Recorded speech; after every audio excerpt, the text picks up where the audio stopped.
बेंगलुरु में बिद्दतों का खात्मा और दीनी माहौल को मजबूत करने में दारुल उलूम सबीलुर रशाद का अहम रोल रहा है। साबिक रियासती वजीर आर रोशन बेग का बयान। अमीर शरीयत मरहूम मुफ्ती मोहम्मद अशरफ अली की हयात तैयबा पर तहरीर करदा किताब अशरफुत्तिस्कार की तकरीब रोनुमाई से रोशन बेग ने खिताब किया और इस बात पर जोर दिया कि दीनी मदारिस में साइंस और टेक्नोलॉजी की तालीम भी होनी चाहिए। जनूबी हिंद न्यूज़ रिपोर्ट।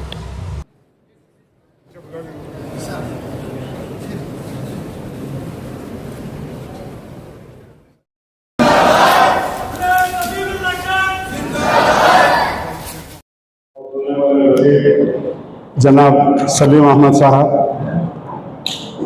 जनाब महरोज खान साहब, मेरे अजीज़ दोस्त जनाब उबैदुल्लाह शरीफ साहब, बहस पे बैठे और तमाम मेहमानान खुसूसी व हाज़रीन जलसा, मुझे बड़ी मसरत है कि आज इस किताब का इजरा करने की मजलिस में शिरकत करके मैं मुबारकबाद देता हूँ जनाब मौलाना वसीम अहमद सादिक इरशादी साहब को, जो आपने ये किताब लिखी है। बहरहाल जनाब मौलाना मुफ्ती मोहम्मद अशरफ अली साहब रहमतुल्लाह अलैह के मेरे बहुत करीबी ताल्लुकात थे। कई बार इस मदरसे में सबीलुर इरशाद से मेरा बड़ा देराना ताल्लुकात रहे।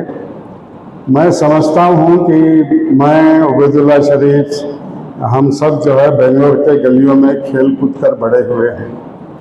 बेंगलोर में जो हालात पहले हुआ करते थे, जो बिद्दती काम हुआ करते थे, ये मैं समझता हूँ कि बेंगलोर शहर में ये सबीलुर इरशाद कायम होने के बाद आहिस्ता आहिस्ता आहिस्ता ये सब बेंगलोर शहर में ख़त्म हुआ और एक नया माहौल, एक दीनी माहौल बेंगलोर में अगर शुरू हुआ तो वो हज़रत मरहूम मौलाना सऊद साहब और उनके फर्जंद जनाब मुफ्ती मोहम्मद अशरफ अली साहब की कोशिशों से, काविशों से हुआ है। बेंगलोर शहर में इतना बड़ा मदरसा बनाना सारे रियासत कर्नाटका में ही नहीं बल्कि सारे हिंदुस्तान में ये मशहूर हुआ है। पहले हम छोटे थे तो देखते थे कि रमज़ान का तरावे पढ़ाने के लिए भी यूपी, बिहार, दिल्ली से उलमाए कराम आया करते थे। आज यहाँ से मौलाना फारिग हुए उलमाए कराम जो रिशादी के नाम से सारे हिंदुस्तान के कोने कोने में पहुँचे हैं। ये बड़े फ़ख्र की बात है। ये इनकी कोशिशें, काविशें, मेहनतें जनाब मुफ्ती मोहम्मद अशरफ अली साहब के थे, जो तमाम से ताल्लुकात रखते थे। मुझे याद है कि खुदूस साहब कब्रिस्तान में 300 से ज़ायद झोंपड़ियाँ बस गए थे। वहाँ से हटाना बड़ा मुश्किल काम था। अल्लाह का एहसान था कि मैं बड़ी कोशिशों से, काविशों से, जब मैं होम मिनिस्टर था तो मैं वज़ीर आला को लेकर गया था। फिर उसके बाद वहाँ का MLA था तो धर्म सिंह वज़ीर आला, उनको भी लेके गया था। हर एहसन कृष्णा ने भी उसमें मदद की थी।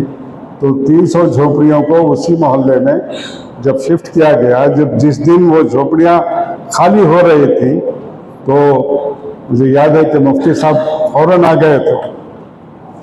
इतनी खुशी का इजहार किया था। आज भी मुझे वो याद है, मुझे जो दुआओं से उन्होंने नवाजा था।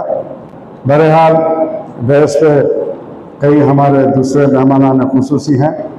मैं आप तमाम को मुबारकबाद देते हुए कि जलसा मुफ्ती, कुछ लोग, मुझे पता है इस बात का कि मुफ्ती अशरफ अली साहब एक ही सब्जेक्ट पे इतने एक्सपर्ट हो गए थे, जो हमारे इमाम बुखारी का सब्जेक्ट जो है वो कई साल तक, मेरे ख्याल से 30-40 साल तक, 50 साल तक एक ही सब्जेक्ट पे इतना एक्सपर्टीज हो गए थे वो, शायद ही हिंदुस्तान में कोई मौलाना, कोई आलिम इस सब्जेक्ट पे इतना एक्सपर्ट हो सके, जितनी मेरी जानकारी है। बहरहाल मैं बड़े अदब के साथ, फिर एक बार मैं कहता हूँ, बड़े अदब के साथ दहस पे बैठे हुए तमाम उलमा इकराम से मैं अपील करता हूँ कि इस मदरसे में बच्चों को, जो आप बहुत अच्छा काम कर रहे हैं, जो पढ़ा रहे हैं, मदरसा इस कौम की पहचान है, मदरसा इस कौम की पहचान है, मदरसे होने चाहिए, मगर ये मदरसे में एक साइंटिफिक टेम्पर लाइए, बच्चों को साइंस भी सिखाइए, बच्चों को कन्नड़ा भी सिखाइए और बच्चों को साइंस भी सिखाइए। एक सब्जेक्ट आज दुनिया कहाँ है, आर्टिफिशियल इंटेलिजेंस की सोच में, एक सब्जेक्ट आर्टिफिशियल इंटेलिजेंस में रखिए। ये बच्चों को मालूम होना चाहिए कि आर्टिफिशियल इंटेलिजेंस क्या है, ये बच्चों को मालूम होना चाहिए कि कर्नाटका का वजीर आला कौन है, ये बच्चों को मालूम होना चाहिए कि एक डिप्टी कमिश्नर का क्या काम है, एक तहसीलदार का क्या काम होना।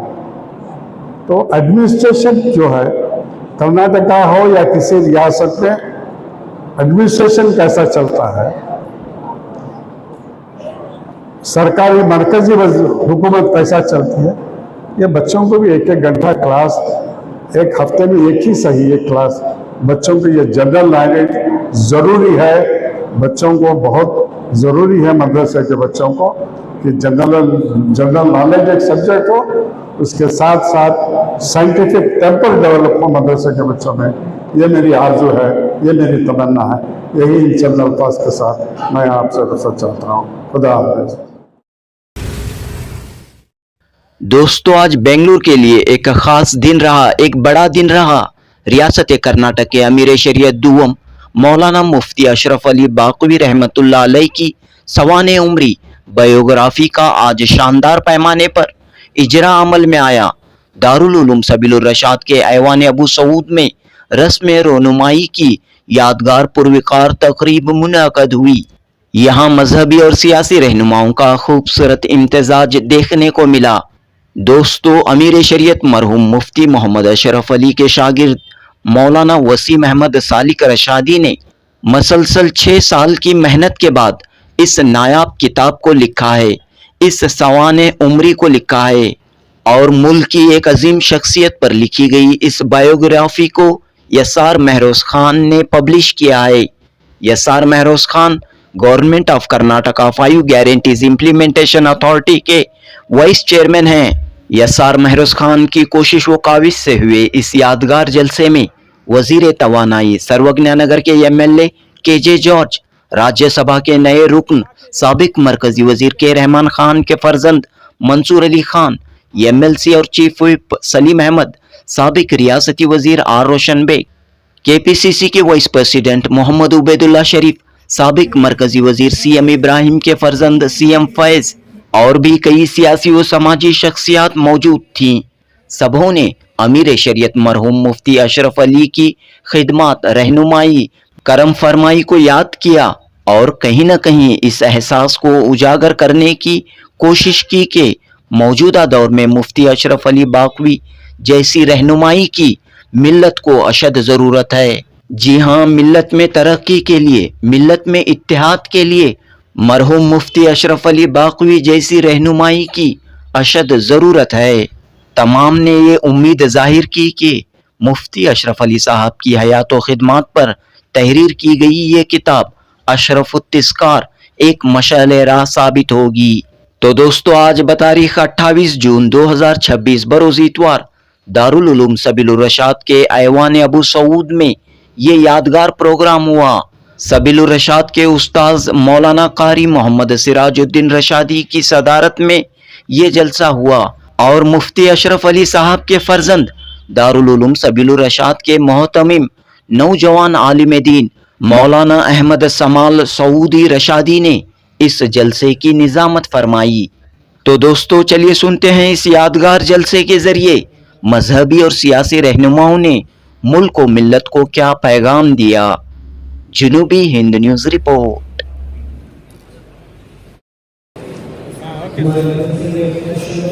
फरमाए, मकबूलियत अता